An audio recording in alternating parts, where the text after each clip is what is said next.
Yuhu guys, apa kabar? Hai, bagi yang baru kenal aku, kenalin aku Rosi. Aku merupakan mentor beasiswa dan kerja di luar negeri. Saat ini aku sedang di Jerman, bekerja di sini full time. Dan kali ini, video ini aku dedikasikan untuk roasting IC beasiswa. Jadi ada mentiku ngirim IC beasiswa untuk apply beasiswa Australian Award Scholarships tahun ini. Dan aku akan kupas tuntas mengenai isinya. Jadi, check this out. Yuk kita share screen. Alright, udah kelihatan ya teman-teman ya. Jadi seperti yang teman-teman lihat, di sini ada profil pengirimnya. Jadi aku tidak sebutkan nama dan identitas personalnya supaya dilindungi oleh internet. Dan beasiswa ISA ini baru akan disubmit di tahun ini atau di tahun 2025. Jadi kita kenalan dulu siapa pengirimnya, yaitu seorang perempuan, woman entrepreneur yang punya pengalaman 8 tahun di project management membantu SME untuk mengimplementasikan sistem teknologi. Tujuannya supaya bisnis proses jadi efektif dan manajemen sistemnya lebih sustainable. Kemudian dia punya track record, punya komunikasi dan project management skill yang baik, utamanya terkait tentang ERP system. Fokusnya adalah empowering women melalui organisasi yang dia bikin dan menjadikannya lebih kompeten di komunikasi, negosiasi, dan analisis data untuk better decision making. Oke, short feedback. This is just too long. If I were you, aku akan cuma nulis tiga lines atau maksimal banget 4. Dan fokusnya sebenarnya cukup nyebutin bahwa kamu adalah woman entrepreneur, punya pengalaman lebih dari 8 tahun dalam hal project management, ya, dan membantu UMKM melalui bisnismu, atau bahkan disebut woman entrepreneur at di company apa gitu ya, yang punya fokus terhadap membantu SME perempuan dalam implementasi teknologi di bisnis, utamanya ERP system. Udah itu aja.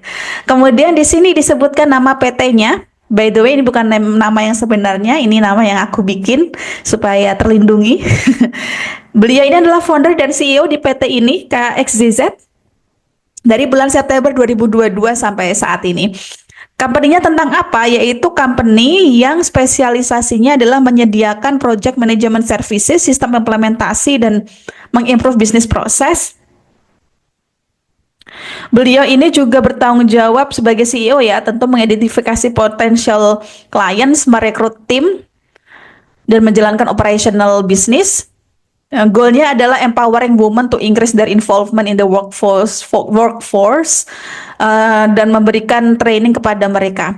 Jadi ini juga sedikit bertele-tele. Jadi cara bilangnya sebenarnya simple kayak, hey, this is a social enterprise mungkin karena ini bisnisnya punya misi sosial, is not just company, social enterprise yang punya mission untuk empowering women, led a small medium enterprises di Indonesia, ya, melalui penyediaan project management services untuk mengimprove bisnis proses. Selain itu juga memberikan pelatihan kepada mereka supaya lebih memahami tentang project management. Udah itu aja sebenarnya poinnya. Jadi sebutkan passionnya dan apa yang di-provide, itu yang jauh lebih penting. Oke? Kemudian aspirasinya adalah pengen kuliah master di project management di ANU atau Australian National University. Mari kita cek isinya seperti apa. Bagi yang mungkin tahun ini daftar AAS pasti tahu ya, ada beberapa pertanyaan. Pertanyaan pertama, pertanyaan kedua, pertanyaan ketiga, 4, dan 5. Ada 5 pertanyaan. By the way, aku pribadi belum baca isi ini secara komprehensif. Aku hanya ganti kosakata yang pengen aku sembunyiin aja yang terkait data pribadi. Selebihnya kita benar-benar bareng-bareng akan baca ini ya. Aku pribadi belum benar-benar tahu isinya akan apa karena aku pengen benar-benar raw ngasih roastingnya. Jadi please be strong. Aku kasih masukannya ya. Kamu harus kuat dan jangan tersinggung karena aku akan ngomong apa adanya, apa yang menurutku benar. Oke? Jadi pertanyaan pertama nih.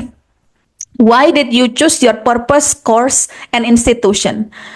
Oke, pertanyaan ini sebenarnya uh, secara tersirat dibilang bahwa apa alasan kamu memilih jurusan dan kampus tersebut? Apa alasan di belakang itu? Apa passion kamu? Apa kegelisahan kamu? Itu yang jauh lebih penting ya. Nah, sekarang kita lihat cara dia ngejawab. Silakan teman-teman dibaca, bisa di-pause juga ya videonya supaya bisa baca lebih detail. Paragraf pertama, dia cenderung menyebutkan data-data yang ada di internet. Ya, jadi woman participation, jadi lebih ke isunya terhadap gender equality, poverty, datanya bagaimana. Oke? Kemudian paragraf kedua, dia bilang bahwa melalui karirnya dia menyadari bahwa project management adalah skill yang dibutuhkan dalam leadership position. Sehingga itulah kenapa dia termotivasi mendirikan company kayak XZZ ini company ya, untuk mensupport women, memberikan pelatihan kepada mereka tentang project management skill.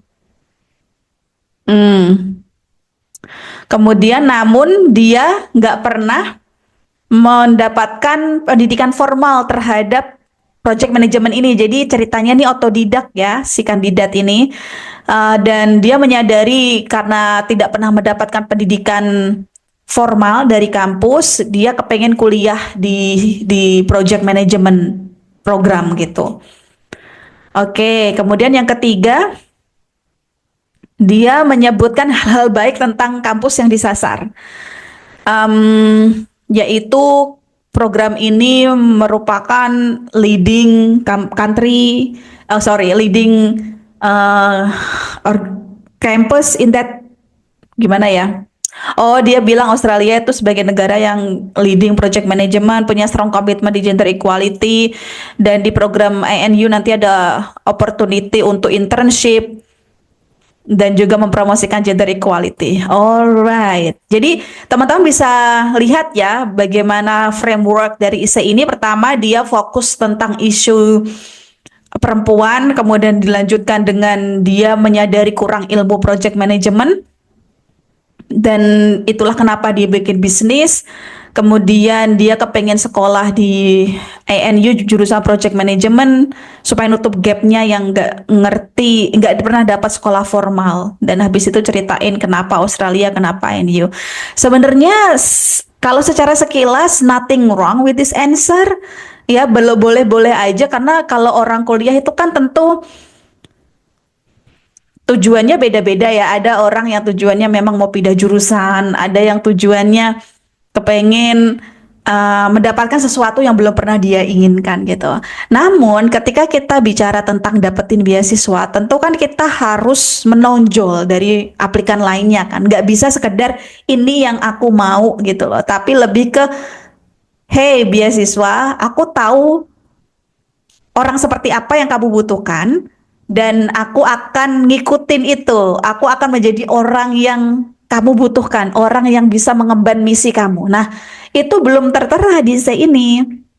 Jadi let me go back little bit tentang profilnya. Jadi kalau tadi kita pahami profilnya bareng-bareng, bahwa beliau ini merasa nggak ngerti ilmu project management dari sekolah, tapi dari otodidak selama dia bekerja. Nothing wrong with that. Tapi apakah pertanyaannya itu menarik untuk diceritakan di ISE?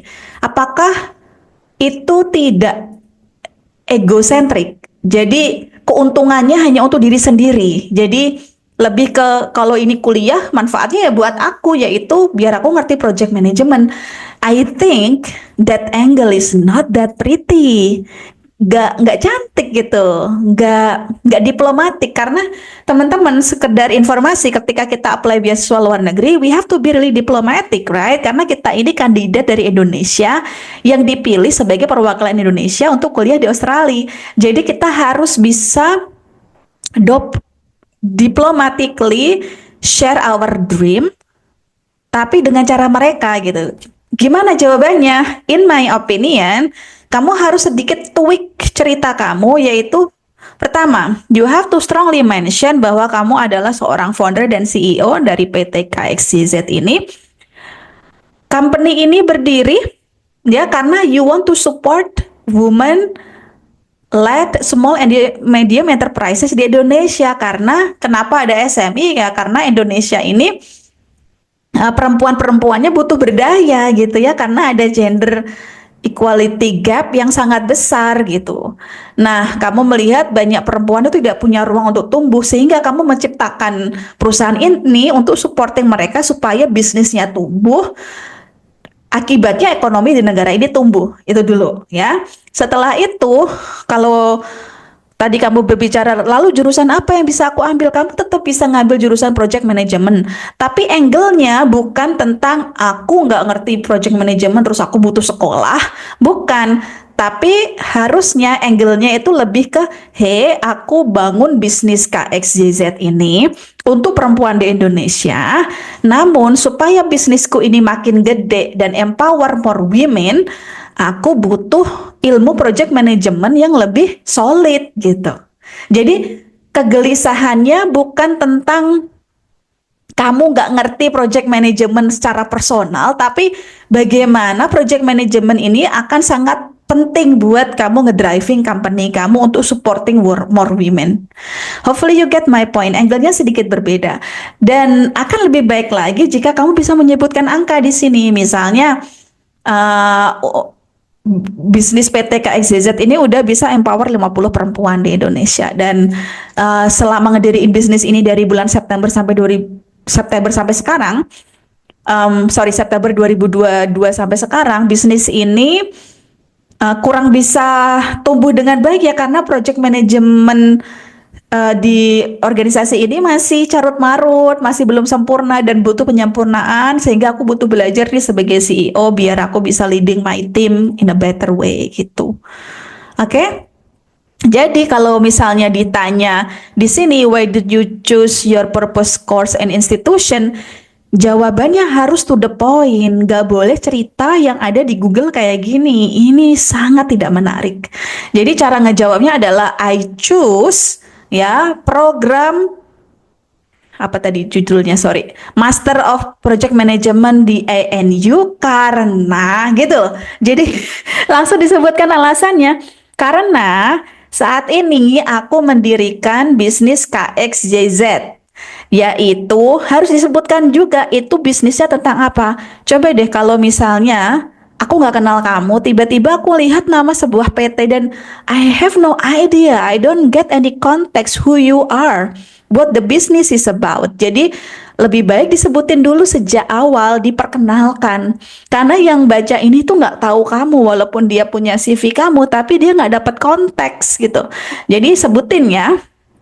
Aku mendirikan KXYZ, yaitu sebuah social enterprise empowering women-led small medium enterprises in Indonesia melalui penyediaan project management services supaya bisnis kecil mereka ini bertumbuh gitu, menjadi lebih efisien sehingga mereka terempower gitu. Kemudian habis itu baru diikutin gapnya. Ya, gapnya. Namun ketika aku ngejalanin bisnis ini, banyak project management yang aku nggak ngerti gitu, sehingga bisnisku nggak lancar. Aku kepengen masih banyak belajar, yang sekarang itu mungkin baru 50 UMKM, aku pengen grow more, dan I think belajar di ANU ini sebagai solusi dari masalah yang aku temuin. Karena di situ nanti aku akan belajar project management skill yang kau bisa jelas sedikit lebih detail tentang di dalamnya itu akan mempelajari apa. It's not just about nanti dapat internship. Bahkan coba kamu ulik di project management master di ANU ini, teorinya tentang apa. Kadang kan di silabus itu ada penjelasannya ya. Ada penjelasan metode yang digunakan gitu. Jadi yang mau aku bilang, this is really not important tuh. Kayak poin ini. Kemudian kamu bisa sebutin misalnya AS kan bisa milih lebih dari satu kampus kan. Kamu juga bisa bilang selain itu di pilihan kedua aku juga memilih jurusan ini juga sama pentingnya. dengan jurusannya pertama yang juga aku butuhkan gitu. Walaupun tuh less priority tapi juga bermanfaat untuk bikin bisnis kamu berkembang. So, gapnya adalah tentang kamu butuh ini untuk ngebangun bisnis kamu, bukan karena kamu nggak dapet selama kuliah S1. Oke? That's not nice to hear. Oke. Kemudian poin ini sebenarnya nggak ada yang salah sama kontennya, tapi bayangkan semua orang bisa nulis kayak gini. Jadi kosakata yang digunakan kurang personal, kurang bener-bener menjawab apa yang kamu butuhin. Jadi kamu bahkan di sini bisa kayak ngasih for example gitu, ngasih contoh di perusahaan kamu you doing A, tapi karena kurang pengetahuan dalam project management, akhirnya projectnya nggak berjalan dengan lancar, dan di ANU ada mata kuliah ini yang akan membantuku gitu-gitu. Jadi the clue is that solving the problems is not your personal problems tapi like a global problems ya, for Indonesia, not just for yourself. Oke, kemudian pertanyaan kedua, what impact do you believe this study will have on your career, life, and community? Jadi pertanyaannya itu, kenapa kok kamu yakin dengan kuliah di jurusan tersebut, di kampus tersebut, itu bisa meningkatkan karir, kehidupan, dan komunitas kamu? Kenapa ini bakal bermanfaat gitu? Jadi dia itu, si panitia pengen tahu apakah manfaatnya ini buat kamu doang gitu? Apakah juga bisa bermanfaat untuk komunitas gitu? Jadi sebenarnya kata-katanya itu bisa kamu paraphrase gitu loh. Jadi kan ini what impact do you believe gitu ya. I believe gitu kan sebenarnya bisa ya. Jadi personalnya tuh harus ada gitu. Kalau aku lihat sekilas aja di sini, ini by the way kalimatnya panjang banget, ini complex sentence. Ini yang bisa bikin ini adalah AI biasanya. Kalau kita yang level bahasa Inggrisnya baru B2 dan C1 dan bukan native, nulis kayak gini tuh it seems little bit impossible kalau kita sekedar human being tanpa bantuan robot. Jadi please, grammarnya harus benar tapi harus masuk akal gitu, dan ini nggak masuk akal buat aku juga, ini robot.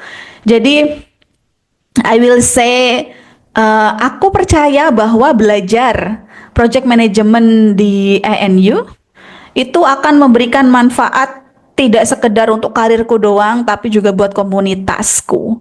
Nah, kamu bisa menceritakannya lebih spesifik ya. Sebentar aku baca dulu ya.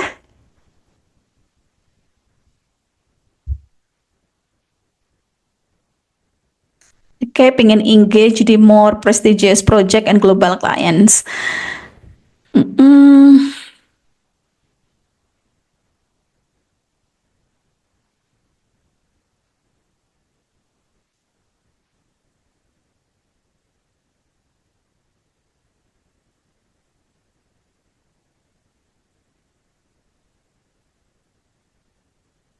Oke, terakhir kepengen connect kepada potential clients. Pengen jadi practitioner lecturer. Oke, it's a little bit of everything. Oke, first impression dari paragraf 1 ini belum impactful karena semua kata-katanya generik. Jadi yang dimaksud generik tuh gimana?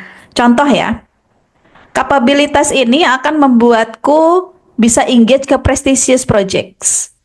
Pertanyaannya, what does that mean? Projects yang apa? Nama projectnya apa? Di mana? Gitu loh, nggak ada informasinya. Jadi yang bisa bikin kayak gini tuh siapa? Robot gitu. Jadi kalau mau bikin tulisan itu harus dalam maknanya gitu, nggak boleh sekedar di permukaan. Nah, robot itu hanya bisa nulis di permukaan doang, nggak bisa dalam. Jadi harus clear projectnya apa, di mana, apa bentuknya gitu. Kemudian di personal life dia pengen nambah leadership abilities. Nah, pertanyaannya apakah di mata kuliah itu juga ngajarin leadership gitu. Jadi nggak clear ya, ini dapatnya dari mana gitu. Kemudian This study will provide me with knowledge in leading people and change. Bisa jadi iya, tapi gimana proses ngedapetinnya ini belum muncul. Kemudian ini akan jadi role model. Ya, of course. Kemudian yang terakhir akan ngasih comprehensive knowledge dalam memberikan pelatihan dan mentoring terhadap female graduates to enter job market. Nah, this is really confusing. Di awal tadi nyebutin SME, tiba-tiba di sini female graduate. Kemudian di perusahaannya bisa dapat klien lebih. How is that possible gitu? Kemudian tiba-tiba pengen jadi lecturer dan membuat community young female graduates. So, not clear. Aku paham kamu kayak berusaha memecah karir life community ya, karir di sini life community. That's nothing wrong with that, tapi dari sisi cerita itu nggak nyambung gitu, nggak ngalir ceritanya. So let me break down. Jadi bagaimana studi ini bisa bermanfaat untuk karir, kehidupan, dan komunitas kamu. The thing is, kamu tuh nggak harus atau nggak wajib membreakdown ini jadi 3. Karena at some point, kehidupan kamu tuh jadi 1. Kenapa? You are a founder of a business gitu. Dan kehidupan kamu juga di situ, karir kamu juga di situ, komunitas kamu juga di situ, bukan bagian yang terpisah, right? Jadi, if I were you, aku akan jawabnya, aku percaya bahwa bisnis ini, sekolah ini akan membantu karirku, kehidupanku, dan komunitasku melalui si KXZZ ini, sebuah bisnis yang aku dirikan sejak September 2022. Saat ini sudah empower 50 perempuan. Project yang sudah aku lakukan berupa A, B, C, D, E, F. Kasih tahu gapnya lagi, ya, kasih tahu gapnya bahwa aku dalam timku masih kekurangan knowledge dalam hal ABC, di mana di jurusan ini ada mata kuliah yang diajarkan oleh Profesor A yang ngajarin tentang A, B, C, D, E, F, G, yang itu aku akan sangat perlukan di situasiku saat ini untuk ngembangin bisnisku. Gitu. Atau kamu bisa bilang di ENU ada komunitas bisnis yang dia fokusnya adalah empowering perempuan. Aku pengen belajar tentang perspektif tersebut sehingga aku bisa ngebangin bisnisku dalam perspektif perempuan. Gitu loh. Jadi di sini tuh sebenarnya pertanyaannya diminta lebih detail. Kamu tuh bakal belajar apa sih? Pembelajaran apa yang kamu butuhkan? Di sini kan kamu nyebutin leadership tuh. You have to give some justifications.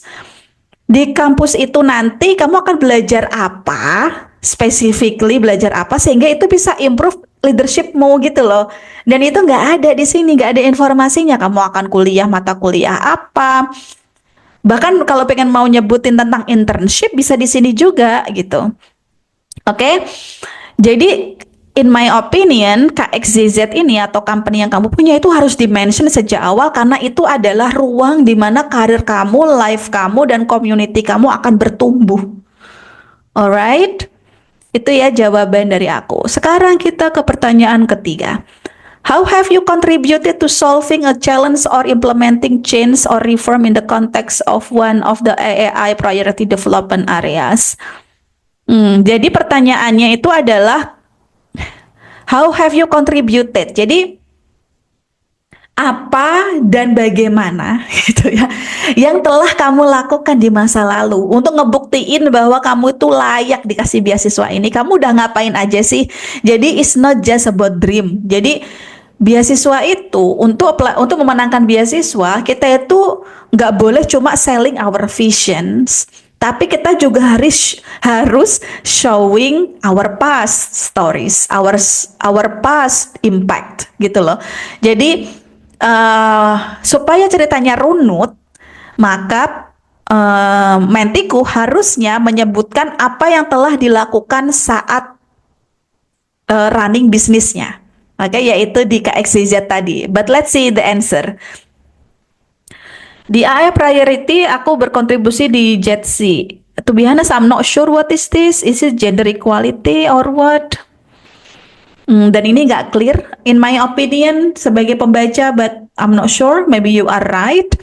Passionku adalah di gender equality, memimpin company, di mana aku Oh, jadi dia join the company ditunjuk sebagai manager oversee kolaboratif dengan Unilever, yaitu memfasilitasi kredit untuk merchants.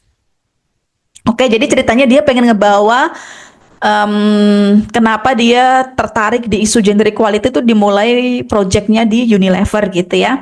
Kemudian menyasar unbanked woman. Oke, intinya nyeritain lebih lanjut tentang Unilever project tadi. Tapi dia menemui banyak masalah gitu, yaitu kurang ilmu tentang sales dan financial management. Oke, lebih banyak outlet ownersnya itu fokus pada selling products, tapi nggak bisa lebih teliti tentang cash management gitu. Dan kebanyakan pebisnis kan kayak gitu ya, kalau di Indonesia kayak fokusnya jualan gitu ya, tapi tanpa ngurusin cash manajemennya, sehingga dia memberikan training konsultasi tentang itu. Oke, dan di sini tentang Unilever lagi.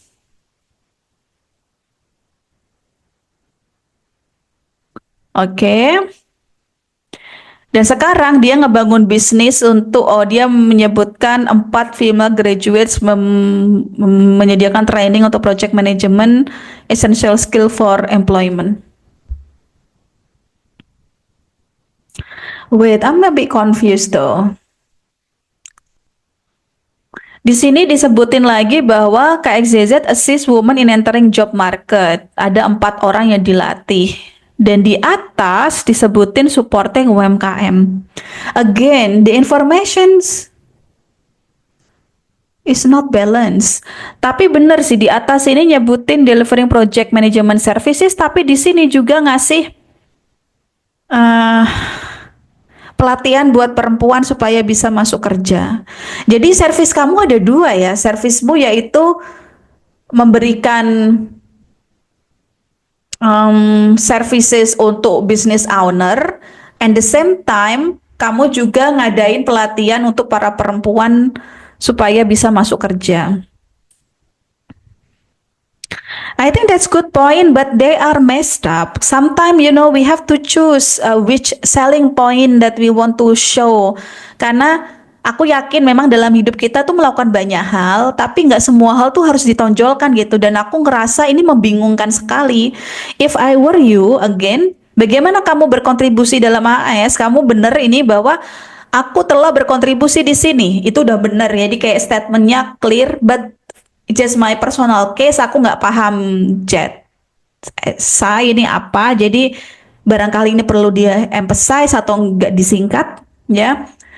Terus dilanjutkan dengan bisnis kamu menurutku. Jadi yang Unilever ini harusnya less priority. Yang paling penting itu kamu harus nonjolin bahwa you are the business owner that you need to grow gitu loh. Baru nanti yang Unilever itu kayak supporting information aja bahwa sebelum itu kamu juga punya pengalaman yang relevan. Tapi itu nggak yang terbaru kan. Yang terbaru kan yang bangun bisnis. Jadi prioritaskan itu. Sedangkan yang Unilever tuh sedikit aja kayak cuma satu paragraf pendek doang gitu. Jadi, by the way, yang kekurangan isi kamu di sini adalah kurang nyebut angka ya. Walaupun kamu di sini nyebut 4, tapi again ini nggak relevan dengan SMI. Dan di Unilever ini juga nggak ada angkanya berapa merchants gitu ya. So, again, how to answer this? I will say that by the way, di sini ada tulisan bahwa be specific and include what aspect. Oke, jadi ini juga perlu dijawab ya, berarti sesuai dengan pertanyaan itu. Oke, aku akan jawabnya tuh gini. Prioritasnya di mana? Habis itu kasih buktinya, yaitu aku di KXZZ Company, aku telah ngapain aja. Jadi misalnya ceritain bisnis model kamu, ceritain bisnis yang telah kamu bantu. Kemudian kalau memang kamu pengen nyebutin bahwa you also doing some training for women to get the workforce atau bisa punya pekerjaan, itu juga masukkan. Tapi itu harus dimasukkan ke dalam visi misi organisasinya lebih besar ya. Berarti visi misi organisasinya tadi KXZ Company adalah social enterprise empowering women supaya bisnisnya maju atau mendapatkan bekerja supaya berdaya secara ekonomi. Gitu sebenarnya highlightnya. Jadi nanti akhirnya kamu bisa menceritakan dua hal ya, bahwa berapa banyak UMKM yang udah kamu bantu dan berapa banyak perempuan yang udah kamu latih untuk bisa masuk kerja.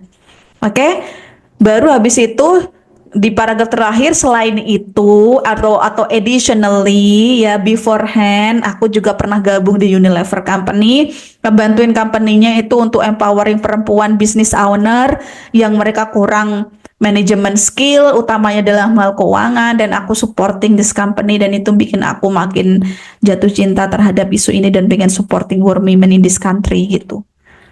Itu ya. Kemudian, please provide 3 practical and realistic example of how you intend to use the knowledge, skills, and connections. Oke, intinya pertanyaan ini adalah kasih 3 hal yang konkret yang rencananya bakal kamu lakukan ketika pulang ke Indonesia. As you know guys, beasiswa ini mewajibkan pulang ke Indonesia. Jadi kamu harus ngasih janji atau promise kepada si si pemberi beasiswa bahwa hey, aku tuh benar-benar perwakilan Indonesia yang terbaik loh. Kalau kamu kasih beasiswa ini, I will really do my best. I will perform really well. Aku akan bikin kamu satisfy gitu. Dan tentunya nggak boleh muluk-muluk ya. Mari kita lihat jawabannya. Dia kepengen, ketika pulang ke Indonesia, I aim to build a sustainable business. Loh, kok build a sustainable business? This little bit confuse me now. Oke. Mari kita ya baca dulu. Mendirikan sustainable business, reach out to more recent female graduates supaya dia bisa masuk dunia kerja.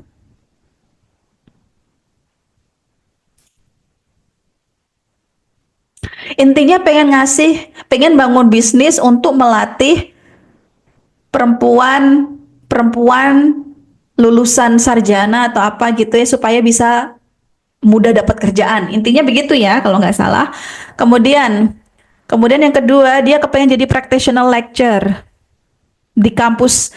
Ini maaf aku ganti juga 123 University and ABC University karena dia bilang dia pernah jadi lecture assistant yang dulu tuh Bapak Tralala Yeye sebagai thesis advisorsnya, sekarang sebagai vice rector, dan dia kepengen gabung. Oke, dan inisiatifnya adalah pengen connect ke wider pool of students. Selanjutnya adalah collaborate dengan SPCBY Lampung, yaitu Women Union Lampung, mempromosikan gender equality in workforce. Oh, this is really interesting.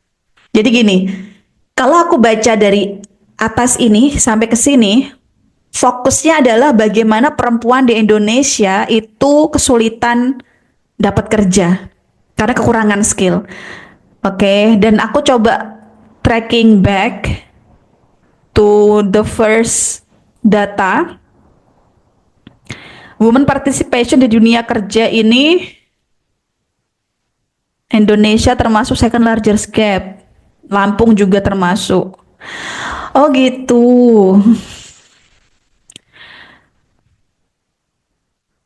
Oke, now I understand. Jadi, hi Menti, you have to really bold to choose this. Sekarang aku jadi paham setelah baca yang ketiga ini, kamu ternyata fokusnya, yang passion kamu adalah pengen perempuan itu bisa masuk ke dunia kerja gitu kan, bisa berkontribusi menjadi pekerja di Indonesia, memaksimalkan potensinya gitu. Nah, if you really wants to emphasize this story, maka sejak awal di work experience ini, fokus kamu bukan lagi ngebantuin UMKM. You have to show that kamu itu memang woman yang pengen empower other woman supaya berdaya dan siap kerja. Jadi barangkali companymu ini fokusnya adalah job readiness skill. Ya, social enterprise providing job readiness skills for women in Lampung. Gitu. Andai kamu bisa menulis itu, enak banget nanti diceritanya. Nggak kemana-mana lagi gitu. Ini terasa kayak here and there gitu loh. Jadi ngebingungin, jujur aku nggak paham. So, jika memang kamu pengen stick to that issue, kenapa kau milih program ini? Jawabannya ya karena sekarang kamu empowering women graduates in Lampung. Mungkin kamu bisa bilang 70% lulusan itu nggak bisa dapat pekerjaan dan kamu udah empower 50 atau 10 dari mereka dan mereka berhasil masuk ke tempat kerja dan punya pendapatan dan kamu merasa bahwa bisnis kamu ini butuh digedein dan butuh project management skill supaya bisnis kamu makin maju gitu. Um, dan kamu merasa ANU dan project management ini adalah tempat terbaik untuk mengasah skill kamu dan membesarkan bisnis kamu.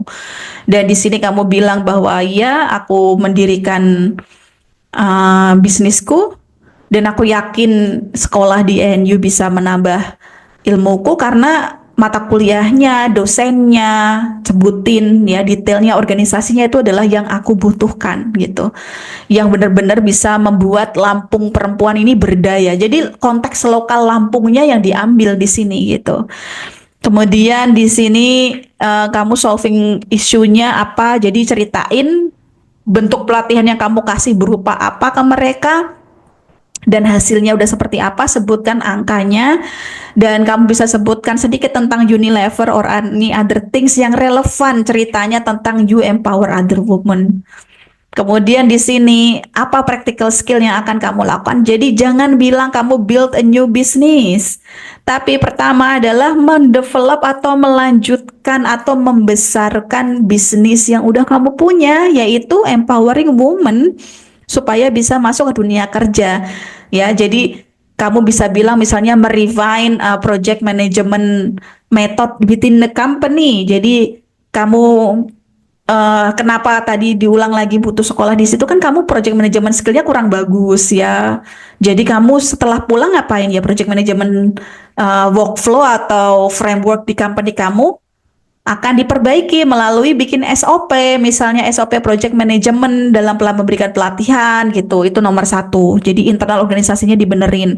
Poin kedua misalnya um, menurutku is not really nice to show that you will be a lecturer. Itu kan jabatan ya, kayak goalnya harusnya bukan jabatannya tapi activity-nya apa. Jadi akan memberikan pelatihan, akan bekerja sama dengan kampus gitu misalnya ya, akan bekerja sama dengan kampus yaitu kampus A, B, C dan 1, 2, 3 akan memberikan pelatihan kepada mereka, kepada adik-adik perempuan dan bekerja sama dengan kampus ini dan aku udah terkoneksi dengan Bapak Tralala YYY untuk memberikannya karena sebelumnya kami udah punya koneksi yang baik gitu.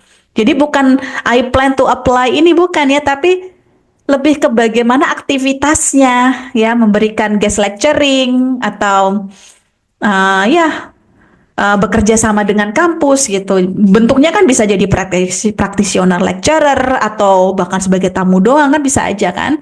Kemudian yang ketiga misalnya kolaborasi dengan organisasi lokal, ini bagus banget. Jadi ini harus dijelasin kayak bekerja sama dengan organisasi lokal untuk mempromosikan gender equality di workforce. Salah satunya dengan SP Seba Lampung, yaitu sebuah Women's Union in Lampung. Rencananya akan mendiskusikan atau merumuskan melakukan FGD gitu kan yang sangat actionable ya.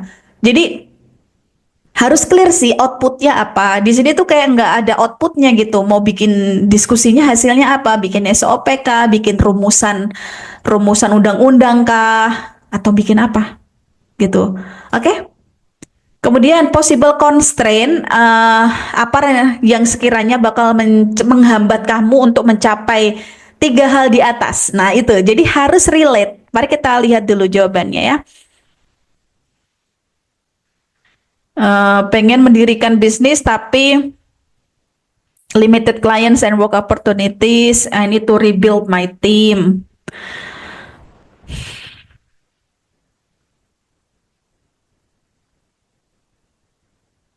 Oke, yang kedua adalah karena limited availability untuk menjadi teaching position di kampus. Yang ketiga adalah delay collaboration dengan karena prioritas mereka. Oke, jadi untuk pertanyaan selanjutnya, cara ngejawabnya itu harus sebutkan kira-kira untuk mewujudkan tiga hal di atas tadi, apa yang menghambatnya dan bagaimana cara kamu mitigasinya. Jadi nggak cuma sekedar ngeluh, tapi juga harus nyebutin apa yang bisa kamu lakukan gitu. Oke, yang pertama tadi kan aku bilang bahwa bisa jadi kamu melanjutkan bisnis kamu dengan membangun apa tadi project management framework di company gitu ya. Maka di sini harusnya hambatannya itu bukan limited client is it doesn't sounds good though. Mungkin kalau aku jadi kamu nulisnya lebih ke kayak lebih ke bagaimana menyamaratakan knowledge within the team gitu ya, karena kan dalam tim biasanya knowledge-nya beda-beda ya. Apa yang akan kamu lakukan ya, kamu akan melakukan transfer knowledge, memberikan pelatihan kepada tim supaya punya mindset yang sama atau punya goal yang sama gitu. Kemudian yang kedua tadi kan pengen mengadakan pelatihan ya, dan membangun kerjasama dengan pihak kampus. Jadi I don't think this is really good though, kayak nyebutin age limit atau kekurangan job vacancy. Jadi hmm, mungkin hambatannya lebih ke bisa jadi bangun kerjasama ini akan butuh waktu karena harus menyesuaikan dengan kurikulum akademiknya gitu ya.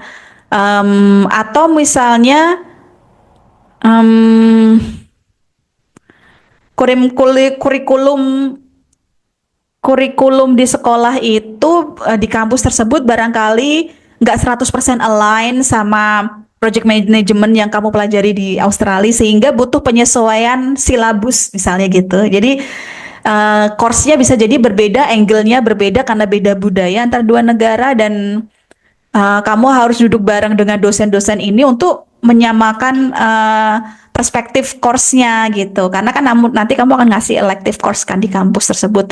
Kemudian yang terakhir, untuk kerjasama dengan SP Sebai Lampung ini, mungkin kamu bisa bilang bahwa proses birokrasi di sebuah organisasi biasanya cukup panjang dan panjang itu maksudnya memakan waktu ya, nggak bisa sebentar, sehingga yang dilakukan apa ya, kamu berarti secara proactively melakukan follow up gitu dan initiatively mengadakan meeting bersama mereka gitu. So dengan begitu isi kamu dari awal hingga akhir itu akan lebih align dan akan fokus sama satu isu doang karena that's the key, oke? Okay? So, to wrap up, ketika nulis esai beasiswa itu dari awal hingga akhir ceritanya itu harus runut, satu cerita, satu inti, nggak boleh ganti-ganti. Kalaupun kamu mau nambahin cerita baru itu hanya sifatnya sebagai supporting aja. So, I hope this roasting Ise membantu kamu dan semoga kamu suka sama video ini. Please kasih likes dan share ke teman kamu yang butuhin ya. Love you guys. Cus!